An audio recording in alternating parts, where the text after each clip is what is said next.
पश्चिमेकडून पूर्वेकडे मनमाडपासून पुढे अजिंठा-रांगेची आडवाट सुरू होते.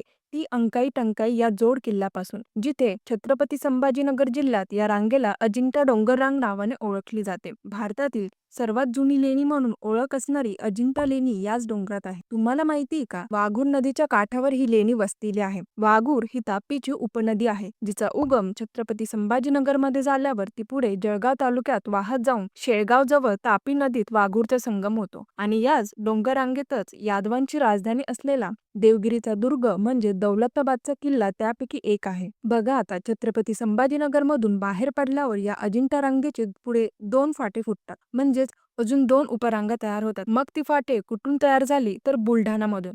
ती कशी तर पुढे यवतमाळ मध्ये जाऊन तिला काय बोलतात, पुसदच्या टेकड्या. आणि दुसरी फाट म्हणजे उपरांग कशी तयार होते तर हिंगोली पासून नांदेड पर्यंत गेल्यावर तिला काय बोलतात तर निर्मळ डोंगररांग.